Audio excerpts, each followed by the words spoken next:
Hi ഡിയസ് good evening. പുതിയൊരു promo review വിശേഷങ്ങളിലേക്ക് എല്ലാവർക്കും സ്വാഗതം. അങ്ങനെ ഈ ദേവബാലയുടെ അഭിഷേക് ആദ്യമായിട്ട് വെള്ളം ചോദിച്ചു മേടിക്കുന്നു. പക്ഷെ അവൾ കൊടുക്കുന്ന ജ്യൂസാണ്. പക്ഷേ അബിയുടെ മനസ്സിൽ മറ്റൊന്നാണ്, എങ്ങനെയെങ്കിലും ഇവിടെ നിന്ന് ചാടി എഴുന്നേൽക്കണം, അത് കഴിഞ്ഞാൽ എൻ്റെ ഇഷയെ കാണണം, ഇഷയെ ചേർത്ത് പിടിക്കണം. പക്ഷേ ഈ ദേവബാല അതൊന്നും അറിയുന്നതേ ഇല്ല. പ്രമീളയാണെങ്കിൽ അഭിഷേകിൻ്റെ റൂമിൽ വരുമ്പോൾ തന്നെ അബി കിടക്കുന്ന കിടപ്പ് കണ്ടിട്ട് അവൻ്റെ കാര്യങ്ങളെല്ലാം മനസ്സിലാവുന്നു. പക്ഷെ ദേവബാല വന്നിട്ട് അബിയെ പിടിച്ചിട്ട് അവിടെ നിന്ന് പോകുന്നു. ഇനി പേടിക്കാനില്ല, ചന്ദ്രബാബുവിനെ കാര്യങ്ങളെല്ലാം വിളിച്ച് അറിയിച്ചിട്ടുണ്ട് ഈശ. അതുകൊണ്ട് തന്നെ ചന്ദ്രബാബു ഉറപ്പായിട്ട് അവിടെ എത്തും. ചന്ദ്രബാബു എത്തുന്നതിന് മുൻപ് തന്നെ അബി അന്വേഷിച്ച് മറ്റൊരാൾ വീട്ടിലേക്ക് വരുന്നുണ്ട്. അതാരും ഒട്ടും പ്രതീക്ഷിക്കാത്ത ഒരാളാണ്.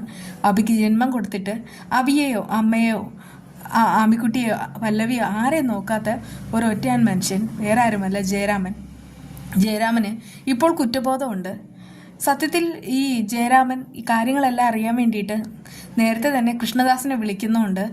ആ സമയത്താണ് അദ്ദേഹം ചോദിക്കുന്നുണ്ട്, നിങ്ങളൊരച്ഛനാണോ? നിങ്ങൾ ഒരു അച്ഛനെന്ന് പറയാനുള്ള ആ ഒരു യോഗ്യത പോലും ഇല്ല.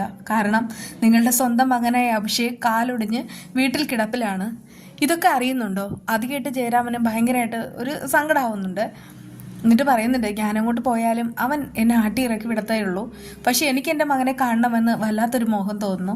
ഒന്നുമില്ലേലും മകനല്ലേടോ, അതുകൊണ്ട് തന്നെ അവൻ തന്നോട് ക്ഷമിക്കും. താൻ അതുകൊണ്ട് തന്നെ ഞാൻ അവനോട് കാര്യങ്ങളെല്ലാം പറഞ്ഞിട്ടുണ്ട്. അതായത് എനിക്ക് എങ്ങനെയാണ് മോളെ കിട്ടിയെന്നുള്ള കാര്യങ്ങൾ. അതുകൊണ്ട് താൻ പേടിക്കണ്ട, അങ്ങോട്ട് ചെല്ലൂ എന്നൊക്കെ ഇങ്ങനെ പറയുന്നുണ്ട്.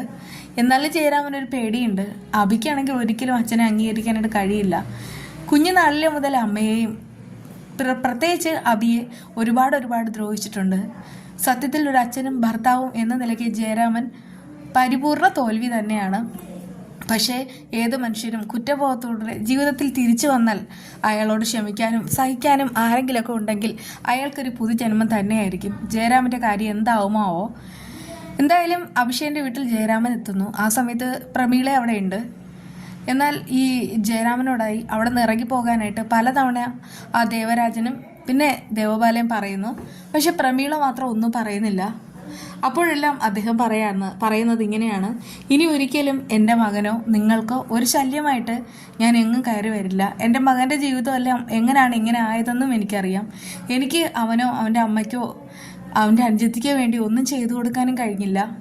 എല്ലാ തെറ്റും ഞാൻ സ്വയം ഏറ്റുവാങ്ങുന്നു. പക്ഷെ എൻ്റെ ഗായത്രി അവൾ സ്നേഹമുള്ളവളായിരുന്നു. എവിടെയാണെന്ന് എനിക്കറിയില്ല. എന്നാലും എനിക്ക് അവളിപ്പോഴും പ്രിയപ്പെട്ടത് തന്നെയാണ്. എനിക്ക് എൻ്റെ മകനെ ഒന്ന് കണ്ടാൽ മാത്രം മതി. ആ സമയത്ത് തന്നെ ദേവബാല ദേവരാജനോട് പറയുന്നുണ്ട്, അച്ഛാ ദേ അയാളെ ഇറക്കി വിടൂ. അയാളെ ഇറക്കി വിടാനാണ് പറയുന്നത്. ആ സമയത്ത് തന്നെ അവളുടെ മുഖത്തെ ആ ഒരു ഭാവം കാണേണ്ടത് തന്നെയാണ്.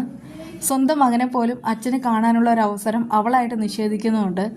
സത്യത്തിൽ ഇപ്പോൾ ദേവബാലയെ കാണുന്നതിനേക്കാൾ നമുക്ക് ദേഷ്യമുള്ളത് ആ ദേവരാജനെ കാണുമ്പോഴാണ്. മകളുടെ താളത്തിനൊത്ത് തുള്ളുന്ന ഒരച്ഛൻ മാഷാണെന്ന് പറയാൻ പോലും നമുക്ക് കഴിയില്ല. ഒരിക്കലും ഒരു മാഷ് ഇങ്ങനെയല്ല. മകളുടെ ഏത് അസുഖത്തിന് വേണമെങ്കിലും മറ്റുള്ളവരെ ഇങ്ങനെ ദ്രോഹിക്കുന്ന ഒരാളെയും കണ്ടിട്ടുമില്ല. എന്തായാലും ദേവബാലയ്ക്കാണ് ഇനി അടുത്ത് പണി കിട്ടാനുള്ളത്. ആ ഒരു പണി ആരെങ്കിലുമൊക്കെ കൊടുക്കും. ആരെങ്കിലും അല്ല, ചന്തുവേട്ടൻ തന്നെ കൊടുക്കും. കാരണം ഇപ്പോഴാണ് ചന്തു കാര്യങ്ങളെല്ലാം അറിയുന്നത്.